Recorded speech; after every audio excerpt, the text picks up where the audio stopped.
Welcome to this series of videos on Microfocus Content Manager installation and configuration.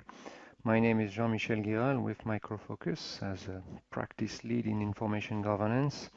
The aim of this series is not to replace the installation guide, of course, and all the documentation that comes with it, but to provide an overview of the process and how it looks like. So let's have a first really quick overview of the solution, what it looks like, what it does, and then we will see what are the components and what's the order I use to install the solution. So Content Manager, it's an electronic document and records management system. Well, I say electronic, it also manages physical, so you can manage your physical records in your warehouse and check in, check out these physical documents. It's also something to use with electronic documents. That's what's mostly used these days, connecting with business application, whether it's Outlook, SharePoint, or any other application, and use this platform as a central classification platform to manage retention of documents, ensure that documents are secured in a central place, that everything is audited in these documents, and many more other things. So it comes with a web interface for the end user that will be able to check in documents or catalog, file documents, however you want to call it. So put document in the document management system and then use these documents, search for them, retrieve the documents, and so on and so forth. There's also a desktop application that's mainly used for a records administrator, so the guys that will manage the system, configure the environment, and do these functions that are not yet implemented in the web interface, but that's in plan. And then you have all the capabilities of the engine. It's about classification of the documents in a file plan. It's also about retaining the information, manage when we can delete information in with a retention schedule. It's also about access control, who has access to what and what part of the document, and so on and so forth, auditing all of these, modification on the platform, and also access to documents.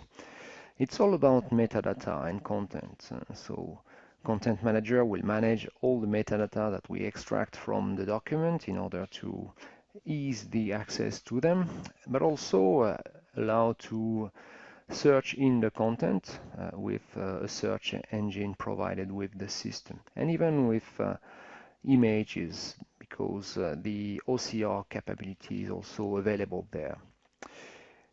It also functions with a preservation of the information for the long term, like converting a typical document format into a PDF-A for long-term preservation, or assigning a signature to documents, and so on and so forth. All of these is accessible with APIs and web services. It's all open and allows to integrate with nearly any kind of application that contains documents and needs to manage the records, so sensitive information in the organization. So what are the components in the platform? I have made a short summary here with the main groups of components. I would start with the bottom, where we have the data layer. This is where we will find the metadata store. This is in a database. Most of the time I'm using SQL Server, but it can also be connected to an Oracle or PostgreSQL server. This metadata store contains all the information that we capture from documents, but also the configuration of the platform. So that's an important part. We also have the document store. This is where you store electronic documents. So we've seen we can manage the physical documents, but when you have electronic documents, you need to store them somewhere. and this is where you will do so. This can be a NAS server that you will connect to with CIFS protocol. It can also be Azure, Blob Store, AWS, and some others. Finally, in the data layer, we have the search engine. The content of documents can be indexed, and this can be stored in a search engine embedded with the solution. You have IDLE, and in its version 12.7. You can also connect it to an Elasticsearch, which is another one supported. On top of that, I've positioned the real core component of Content Manager. So that's first of all the workgroup server. That's the key part. This is where you have all the engine that will manage all these rules.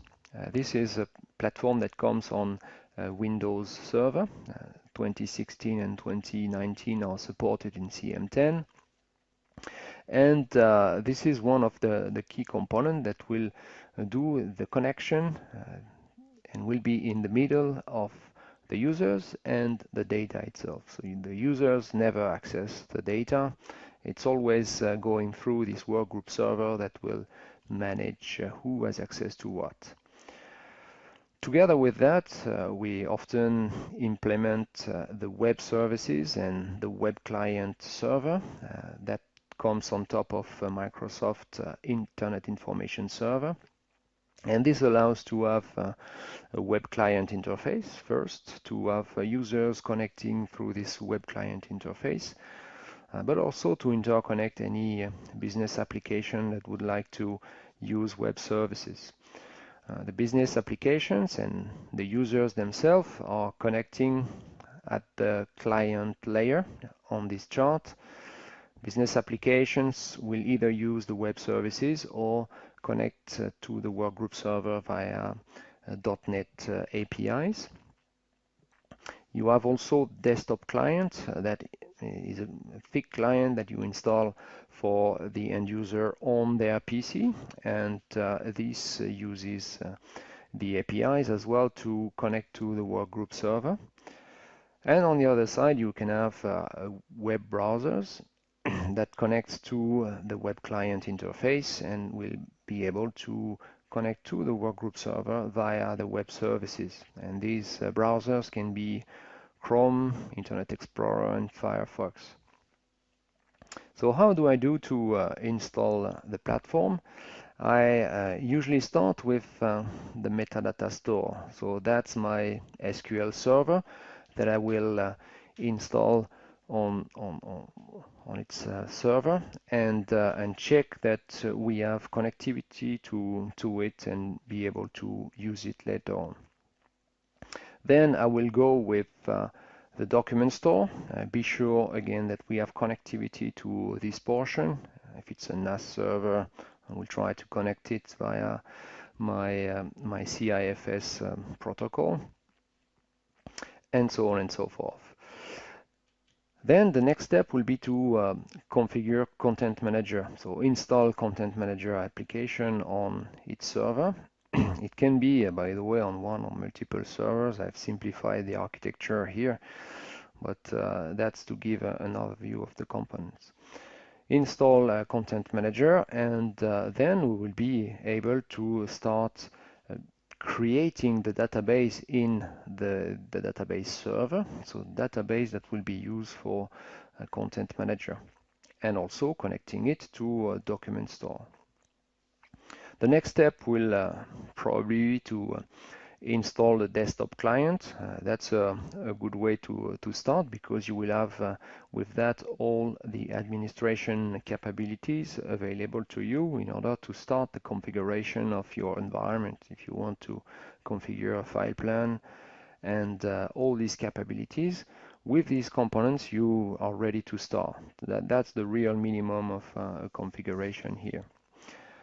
Then we will be able to work on the web client interface. That's convenient for users that are now these days used to this type of interface. We will need for that the web service API, the web server, the web client server. the application that we will install on Microsoft IIS, and then we will check the connectivity with the browser itself. Finally, I usually come back to the configuration of Content Manager and see the indexing of content so that we can search from inside the documents. So that's a brief overview of the process. This is also extremely important to check all the prerequisites in detail. Everything is documented. It comes with the package. Read the documentation, the specifications and limitations. There's also installation guides. Again, this video does not replace this step, which is important to have all the real details. All right, with that, we are ready then to start this installation.